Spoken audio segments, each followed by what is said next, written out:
Latter-day slavery in France, why the displaced children of an Indian Ocean island are demanding that French authorities honour promises made 50 years ago. And the most searched, most talked about and commented upon people, stories and events of 2016.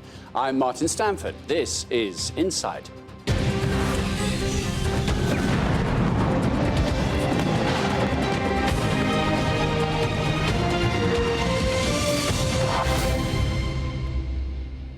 Welcome to Insight. In the 1960s, birth rates and unemployment were booming in the small French territory of Réunion. At the same time, both were down in rural areas of mainland France. In order to balance these numbers, the French government decided that some 2,000 children should be taken from their homes and families in the small island and the Indian Ocean and resettled in France. Children from poor and illiterate families were lured with promises of a better life, education, and the bright lights of the Eiffel Tower. The reality was quite different, with some up working on farms or for rich families, and not all of them coped well in their new surroundings. Insight's Myriam Francois tells us more. They're known as the Children of La Creuse. It's the name of a rural region in France where they were taken to as part of a government programme to repopulate deserted areas. Their story has largely been buried, but a national investigation is shining new light on this dark chapter of French history. La Réunion is an overseas territory considered part of France. From the 1960s, orphans and children from poor families were taken from the island to mainland France with promises of a good education and a brighter future. Instead, many ended up with shattered lives. Marie-Jeanne describes herself as a broken person. Taken at the age of 7, she ended up in several abusive homes with her older sister, who years later committed suicide. The memories of her arrival in a cold and foreign land remain painful. Avec ma sœur, donc on a vu ce couple-là, là, par là, très vieux, très triste. Et puis, c'était un 16 septembre 1966. Donc, on ne comprenait pas trop. Enfin, on ne nous avait pas expliqué, donc on ne savait pas ce pourquoi on arrivait là, quoi. Et puis, donc, elle dit... on ne veut pas la grande, comme ça, on ne veut pas la grande. Oh là, je sais pas, c'était quelque chose de déchirant d'être séparés alors qu'on est venus toutes les deux, rien que toutes les deux. For many victims, the impact on their life has been devastating. Alcoholism, dependency issues, suicide are widespread. Ma vie est gâchée, quoi. C'est bon, j'ai pas fait une vie comme les autres, quoi. Ça se voit. Les gens me disent toujours, hein. C'est souvent, j'ai pas le même comportement, j'ai pas le même, je parle pas comme les autres, j'ai pas le souvenir comme les autres, ils n'ont pas le machin, tout ça.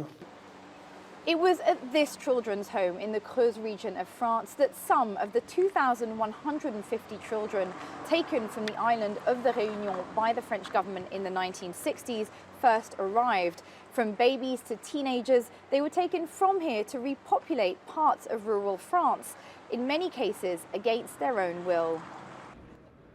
In 2002, the controversial policy was brought to light when a former exile sued the French state for kidnapping of a minor, roundup and deportation. Many of the illiterate families who agreed to the scheme were promised annual flights home for the children. These never materialized. Today, they are at the center of the victims' claims. On attend que l'État nous paye nos voyages comme il nous devait, hein, et avec tout ce que ça comporte, hébergement et tout. Voilà, c'est ce qu'on demande. Sinon, au niveau indemnisation, la ministre nous a bien fait comprendre qu'il n'y aurait pas d'indemnisation. Voilà. In 2014, the French state acknowledged its moral responsibility in the affair and appointed a national commission to investigate. Si nous arrivons in fine à expliciter aux ex-mineurs transplantés de leur donner les raisons de leur départ, de leur permettre d'accéder à leur dossier, et de se reconstruire, je pense que nous serons à la hauteur de la mission difficile qui nous a été attribuée.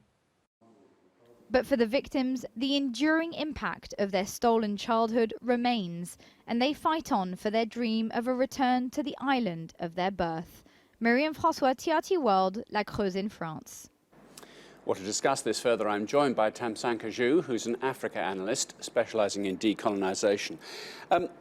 Tam, it does seem, if we look at through today's eyes, what an extraordinary programme this was, to do it in the first place, but then to renege on one of the principal terms of the deal, which was you will keep contact with your roots, your families, by flights home.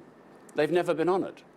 They've never been honoured because in the first place, what happened in Réunion way back in the 60s and continued for almost 20 years was only stopped, I think, when François Mitterrand became president of France and then decided to stop that process. So it went on for a very long time. But there was global appetite to allow some of these global powers, like France, post-war. Remember, we're talking about a period after the Second World War. Yeah. So you saw the same thing happening with America and Vietnam after the war when they were leaving. They took many children. Some of them went to Britain, some of them to Australia, some of them were flown to America. And these things were happening, and these powers had no international institutions that could put a check to that. So the people in Réunion were sold a lie because they were told that all these children will have a better life. If they go to France, there will be benefits, they will be looked after, they will be flown back. All these things were never meant to be the program to look after them. It was never about the children. Do you think the people who did the deal knew they were lying? Or did they start with, I mean, the best of intentions is probably the wrong phrase to use, but they intended to allow these flights home and things, but it just never came about? No, this was a program that was done by a former Prime Minister of France, Michel Debré, and he was fighting for political space.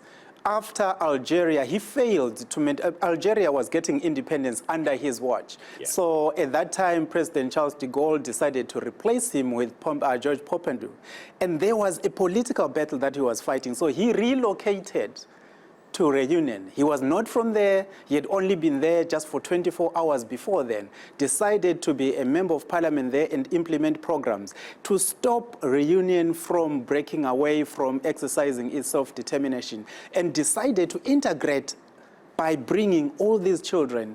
It was never an issue about population. This is the lie that they had sold the children and the people of Réunion and the people in France. What, the idea that France needed labourers, needed farm workers and things, that was Well, nonsense, it was never about labor because these were children. You were talking about young children who were coming in. So they were not going to be expected to provide labor to a nation. But they might grow into it, I suppose.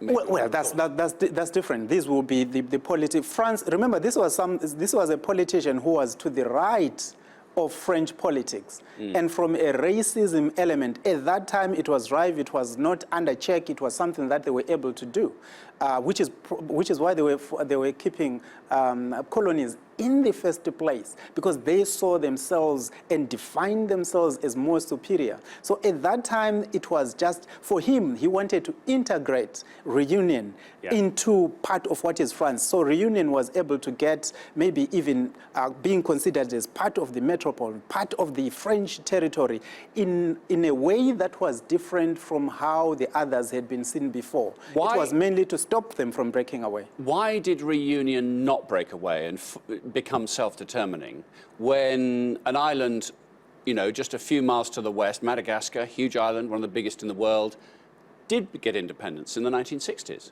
Why was Réunion left behind? Because by the time the United Nations made the resolution in 1966, quite a number of countries had become independent before then. But there was a need for the colonial master at that time to cooperate. So by 1966, what you had was Debré had managed to make sure that Réunion was now defined legally different. It was now part of the metropolitan. It was just an extension. It's another part of France. It was just another part of France. It was like a province within the French system. So defining it legally was now difficult. Plus, as soon as he was on the ground, he made sure that all the people, they were called communists at the time, the people who were leading the fight for the independence of Reunion were crushed politically and otherwise. And he tried to implement some economic policies. And remember that integration of bringing the children across to France, and also lying to the parents, the adoptive parents who were receiving them, but also making sure that there was no social services program to follow up and see what was actually happening to those children.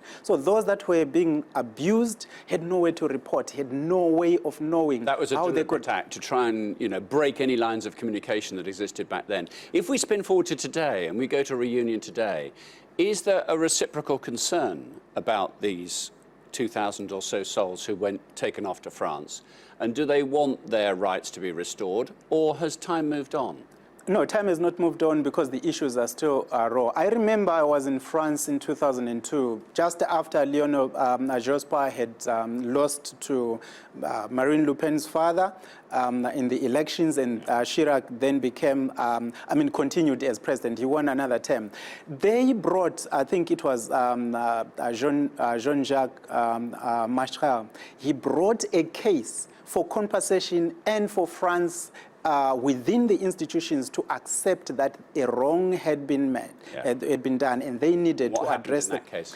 The case fell away on a technicality. It was all about when it was brought, the time limits and all that. But now the campaign is picking up again. The legislature in France had been able to address it. But there's a problem in France. Every time you have a center-left or a left-leaning government, these issues are discussed, and then you have a right or center-right government, and then they are pushed aside somehow. So this is a campaign that is going. But there are a number of people in France, Reunion included, who are saying maybe there is need for a global international institution, because it's not Reunion only.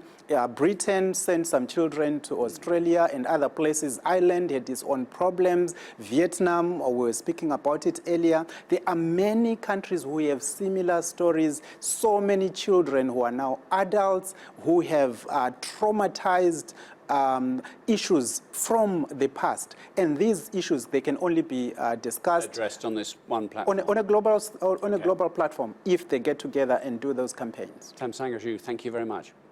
This is Insight. Coming next, the top Google searches of 2016.